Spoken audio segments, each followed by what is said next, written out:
जय हिंद, नमस्कार। बीपीएससी के सभी दोस्तों का कम टू स्टडी में आप सबका एक बार फिर से स्वागत है। अब तक हम देख रहे थे बीपीएससी के इतिहास से संबंधित जो भी प्रश्न पूछे गए हैं, प्राचीन भारत का इतिहास, जिसमें हम 40वें बीपीएससी से पूछे गए प्रश्नों को देख रहे हैं। अब तक हम देख चुके थे 44 नंबर के प्रश्न तक, 44 पॉइंट तक। आगे हम देखते हैं अगला 45 नंबर का पॉइंट हमारा है, राजतरंगिणी कल्हड़ की पुस्तक है। तो ऐसा क्वेश्चन पूछा जाएगा, राजतरंगिणी किसकी पुस्तक है? तो कल्हड़ की पुस्तक है। अगला पॉइंट है 46 नंबर का हमारा, उदांतपुरी शिक्षा केंद्र कहाँ स्थित है? तो उदांतपुरी शिक्षा केंद्र बिहार में स्थित है। ये पूछा जाएगा प्रश्न। अगला देखते हैं 47 नंबर का हमारा जो पॉइंट है, कर्नाट वंश के संस्थापक कौन थे? तो कर्नाट वंश के संस्थापक थे नन्यदेव। अगला 48 नंबर का है, कर्नाट वंश के अंतिम शासक कौन थे? तो कर्नाट वंश के अंतिम शासक जो है हरि सिंह थे। ये क्वेश्चन काफ़ी बार पूछा गया है बीपीएससी में। अगला 49 नंबर का पॉइंट है, धर्मशास्त्र के समय में अछूत की अवधारणा स्पष्ट रूप से उद्धृत हुई थी। तो ऐसा पूछा जा सकता है कि अछूत की अवधारणा किस समय जो है उद्धृत हुई थी? तो धर्मशास्त्र के समय में उद्धृत हुई थी। अगला 50 नंबर का पॉइंट है हमारा, कनिष्क के शासनकाल को कश्मीर में चौथी बौद्ध सभा का आयोजन किया गया था। ये पूछा जाएगा प्रश्न, चौथी बौद्ध सभा का आयोजन किसके काल में किया गया था? तो कनिष्क के शासनकाल में चौथी बौद्ध सभा का आयोजन किया गया था। अगला देखते हैं 51 नंबर का पॉइंट है हमारा, प्रथम बौद्ध संगीत के अध्यक्ष कौन थे? तो प्रथम बौद्ध संगीत के अध्यक्ष महाकश्यप थे। अगला 52 नंबर का पॉइंट है हमारा, प्रथम बौद्ध संगीत का आयोजन राजगृह ग्रीवव्रज में किया गया था। ये पूछा जाएगा कि कहाँ किया गया था? तो आयोजन राजगृह ग्रीवव्रज में किया गया था, या हो जाएगा इसका आंसर। अगला देखते हैं 53 नंबर का प्रश्न है, इसमें काफ़ी कुछ है पॉइंट है। बुद्ध का जन्म कहाँ हुआ था? तो लुम्बिनी में हुआ था। ज्ञान की प्राप्ति कहाँ हुई थी? बोध गया में। प्रथम प्रवचन कहाँ दिए थे? कुशीनगर में। निधन कहाँ हुआ था? प्रथम प्रवचन सारनाथ में, निधन कुशीनगर में। अगला प्रश्न है हमारा 54 नंबर का पॉइंट है, कनिष्क के समय में गौतम बुद्ध को एक देवता का स्थान प्राप्त हुआ था। ये प्रश्न आपसे पूछ सकता है कि गौतम बुद्ध वैसे किसी भी देवता के रूप में नहीं माने जाते हैं, लेकिन पूछा जा सकता है कि किस के शासनकाल में, किसके समय में प्राप्त था? तो कनिष्क के समय में गौतम बुद्ध को देवता का स्थान प्राप्त था। अगला है हमारा 55 नंबर का पॉइंट, ईसा पूर्व 6ठी शताब्दी का प्रथम गणराज्य वैशाली था। ये क्वेश्चन रिपीट हुआ, इसके पहले भी हम बता चुके हैं। ये लगभग पूरे विश्व का प्रथम गणराज्य जो है वैशाली है। 56 नंबर का प्रश्न है, 16 महाजनपदों की सूची में बौद्ध अंगुत्तर निकाय और जैन ग्रंथ भगवती सूत्र में उपलब्ध है। तो ये पूछा जा सकता है प्रश्न। अगला है 57 नंबर का पॉइंट है, नालंदा विश्वविद्यालय की स्थापना किसने की थी या कब हुई थी? तो इसका आंसर आप देख सकते हैं, नालंदा विश्वविद्यालय की स्थापना गुप्त काल में कुमार गुप्त द्वारा की गई थी, या कुमार गुप्त के काल में हुई थी। अगला 58 नंबर का हमारा पॉइंट है, नालंदा विश्वविद्यालय बौद्ध धर्म दर्शन के लिए विश्व प्रसिद्ध है। ये भी बहुत ज़्यादा इंपॉर्टेंट हो जाएगा प्रश्न बीपीएससी बिहार स्पेशल के लिए भी, कि कौन सा प्रसिद्ध है। तो यहाँ नालंदा विश्वविद्यालय, यहाँ जो है कई देश के छात्र आते हैं रिसर्च करने के लिए। 59 नंबर का प्रश्न है, 59 नंबर का पॉइंट है हमारा, प्रथम मगध साम्राज्य का उत्कर्ष ईसा पूर्व 6ठी शताब्दी में हुआ था। तो प्रथम, ऐसे पूछा जाएगा प्रश्न, प्रथम मगध साम्राज्य का उदय कब हुआ था? तो ईसा पूर्व 6ठी शताब्दी में हुआ था। अगला है हमारा 60 नंबर का पॉइंट है, मगध साम्राज्य की प्रथम राजधानी क्या थी? तो मगध साम्राज्य की प्रथम राजधानी गिरिवज्र थी, राजगृह गिरिवज्र थी। 61 नंबर का पॉइंट है, नंद वंश के पश्चात मगध पर मौर्य वंश ने शासन किया। नंद वंश के पश्चात मगध पे मौर्य वंश ने शासन किया। तो नंद वंश के पश्चात मगध पर किसने शासन किया? तो मौर्य वंश ने शासन किया। प्रश्न पूछा जाएगा तो अगर।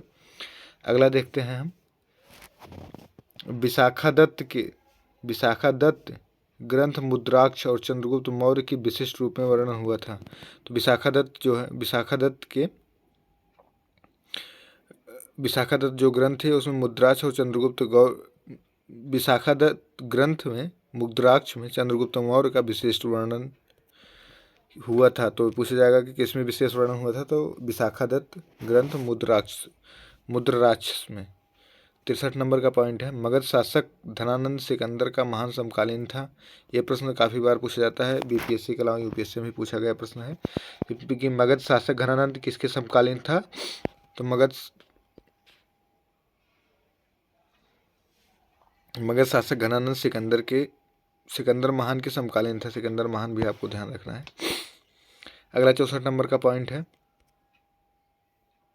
पाटलिपुत्र स्थित चंद्रगुप्त का महल लकड़ी से बना हुआ था। तो ये पूछा जा सकता है प्रश्न कि पाटलिपुत्र में स्थित चंद्रगुप्त का महल किससे बना था, तो पाटलिपुत्र में स्थित चंद्रगुप्त का महल लकड़ी से बना था।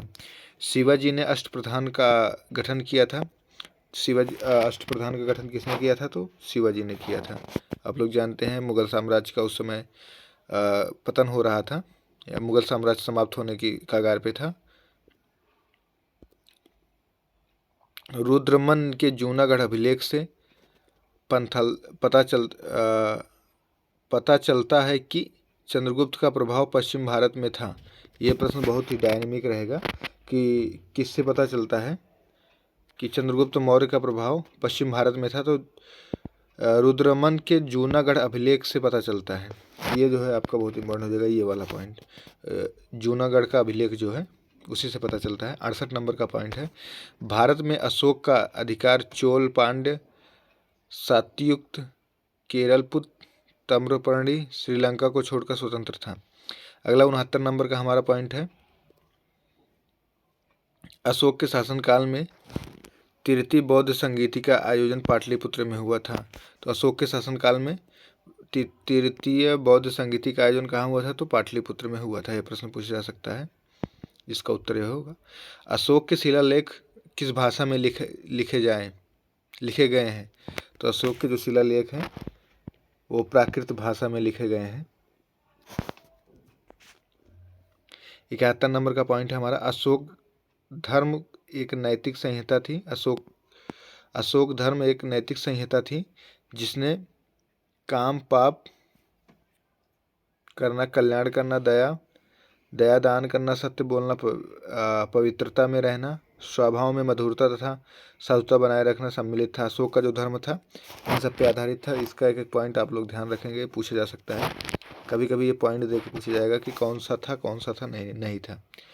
तो 72 नंबर का हमारा पॉइंट आ गया है, भब्रू स्तंभ में अशोक ने स्वयं को मगध का सम्राट बताया। ये क्वेश्चन बहुत ही ज़्यादा इंपॉर्टेंट हो जाएगा कि किस स्तंभ में अशोक ने स्वयं को महान बताया है। अशोक ने स्वयं को महान, सब कहते हैं अशोक महान है, लेकिन स्वयं को महान किसने बताया, भब्रू स्तंभ में अशोक ने स्वयं को महान बताया है। 73 नंबर का पॉइंट है, अशोक अपने शिलालेख में सामान्यतः प्रियदर्शी नाम से जाने जाते हैं। अशोक अपने शिलालेख में किस नाम से जाने जाते हैं, प्रियदर्शी नाम से। प्रियदर्शी आप इतिहास में ये भी और प्रसिद्ध है, आप लोग कमेंट करेंगे इसको, किसकी पुत्री का नाम था प्रियदर्शी। 74 नंबर का हमारा पॉइंट है, कौटिल्य के अर्थशास्त्र में राजनीतिक नीतियों पर प्रकाश डाला गया। ये बहुत ज़्यादा इजी और आसान सा प्रश्न है। जो कौटिल्य का अर्थशास्त्र पुस्तक है उसमें राजनीतिक नीतियों का वर्णन किया गया है, जबकि इसका नाम अर्थशास्त्र है, लेकिन इसका अर्थशास्त्र से कोई लेना नहीं होता, ये पॉलिटिकल या राजनीतिक नीतियों से संबंधित है। अगला 75 नंबर का पॉइंट है, कौटिल्य की पुस्तक अर्थशास्त्र आर्थिक संबंध, शासन कला के सिद्धांत एवं अभ्यास, विदेश नीति और धन संचय पर बल दिया गया है। जबकि मुख्य रूप से अगर इसका देखा जाता है तो आर्थिक का उतना इम्पोर्टेंट नहीं रहता है, आर्थिक उतना इम्पोर्टेंट नहीं है, ज़्यादा इम्पोर्टेंट इसका शासन और राजनीति से संबंधित है। 76 नंबर का हमारा पॉइंट है, मेगस्थनीज ने अपनी पुस्तक इंडिका में भारतीय समाज को 7 श्रेणियों में विभाजित किया है। पूछा जा सकता है प्रश्न कि मेगस्थनीज ने भारतीय समाज को कितनी श्रेणियों में विभाजित किया, तो 7 श्रेणियों में विभाजित किया है। अगला प्रश्न है 77 नंबर का, पेरिप्लस ऑफ द इरिथ्रियन सी एक अज्ञात लेखक की लेखनी है। किसकी लेखनी है, तो अज्ञात लेखक की, ये तो वैसे होगा। इंडिका में पाटलिपुत्र के प्रशासन का वर्णन मिलता है। पूछा जा सकता है कि पाटलिपुत्र के प्रशासन का वर्णन कहाँ मिलता है, तो इंडिका में, या इंडिका में किस प्रशासन का वर्णन मिलता है, तो पाटलिपुत्र का। विनकदफिसेस ने सर्वाधिक मात्रा में स्वर्ण सिक्के चलाए थे। तो किसने सर्वाधिक सिक्के चलाए थे, तो इन्होंने। 80 नंबर का हमारा पॉइंट है, कला की गांधार शैली का विकास कुषाणों के शासनकाल में हुआ था। कला की गांधार शैली का विकास कब हुआ था, कुषाणों के शासनकाल में हुआ था। 81 नंबर का पॉइंट है, चतुर्थ बौद्ध संगीति का आयोजन कश्मीर में कनिष्क ने करवाया था। चतुर्थ बौद्ध संगीति का आयोजन किसने करवाया था? कश्मीर में। ये बहुत ज़्यादा इंपॉर्टेंट है, जब से 370 हटा है। ये प्रश्न काफ़ी एग्जाम में पूछा जाता है, तो इसको याद रखेंगे। अगला है 82 नंबर का पॉइंट हमारा, सिंह वंश के बाद कर्ण वंश ने भारत पर राज किया। शुंग वंश के बाद किसने भारत पर राज किया? तो कर्ण वंश ने राज किया था। 83 नंबर का पॉइंट है, नगरों का क्रमिक पतन गुप्त काल की एक महत्वपूर्ण विशेषता थी। इस तरीके से हमारा 83 पॉइंट हो गया है पार्ट 2 में। इसके बाद हमारा पार्ट 3 आएगा इसका हिस्ट्री का, उसके बाद मॉडर्न हिस्ट्री हम कवर करेंगे। इसी प्रकार के वीडियो को पाने के लिए चैनल को लाइक करें, शेयर करें, सब्सक्राइब करें तथा बीपीएससी से संबंधित लगातार और भी अपडेट आपको मिलते रहेंगे। जय हिंद, नमस्कार। मिलते हैं जल्दी अगले वीडियो में।